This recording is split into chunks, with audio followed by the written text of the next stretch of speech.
Okay, it's been over 24 hours and I've recuperated from my laughter. Anyway, so, and oh yeah, I also had time to give myself a haircut, as you can see. So, I found it's much easier to drown this dead cow in a casserole dish. So, let's take this thing out. As I said, it's been over 24 hours and, oh yeah, by the way, in the meantime, I also flipped it upside down, poked some more holes, and then poured the sauce again so that way you can fully soak up. And there. So, along with that, why is this called lava steak Alfredo? Well, as a neutralizer, we have the lava, the steak. As a neutralizer, the Alfredo. And we're just gonna pour that in like that.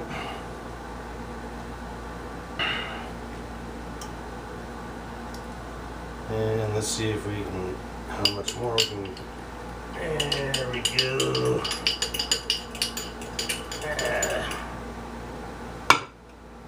That'll be good enough, and just stir this all around.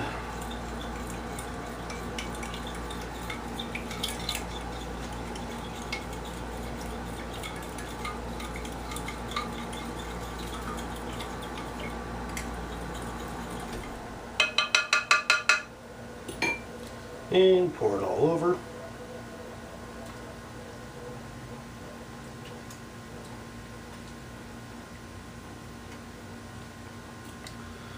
And this will work better.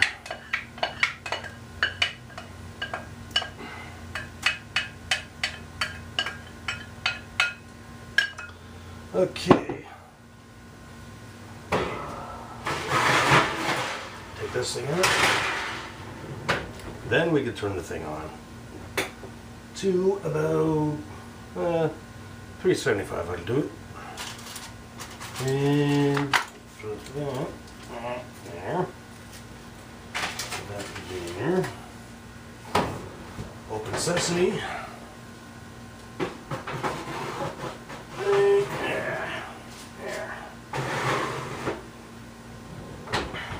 And set it for about half an hour. That ought to cut it. Okay, I mentioned trailer life. Well, another thing that a lot of people don't like about trailers is the fact that it's quite confining. Well, I'm used to confined spaces because the first place I ever had that, well, outside of the landlord, I could actually call my own, it was my Hollywood apartment, which I lived from New Year's weekend of 1989 to the spring of 1992. So, yeah, in two years and 1.5 seasons. And let's see, that was very, very confining. It was about 8 feet wide and somewhere between 14 and 16 feet long, and that was including the bathroom. You had just enough room for the shower booth, the toilet, and the sink. The sink was about this big, and so if you had to do any washing of pots and pans that were too big for the sink, what you had to do is get as much as you possibly can, use your fingernails and everything else, and to get those really hard to reach, well, to do the high pressure rinse, you had to take the nozzle off the shower and just,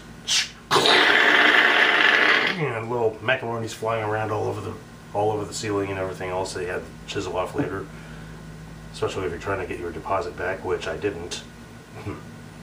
Anyway, yeah, so the rest of the place, it had, let's see, that's about 14 feet left and about 8 feet wide, which was just enough room for cupboards, 4-burner stove oven, a refrigerator that was about the same height, and a wardrobe, and the rest of it was anything of mine. I had my table and I had some bookcases, and I didn't have room for a bed. Well, I had a mattress for a while, but it took up the entire floor space. Nobody wants to walk all over their bed just to, get a book or turn on the stereo.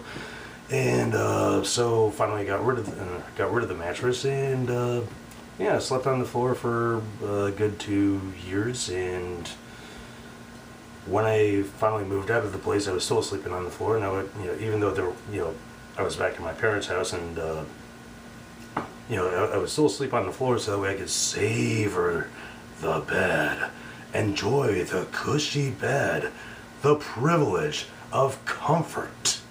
Mm-hmm. Ooh, one other thing. Yeah. So anyway, that's it for now, and I'll see you in the next segment.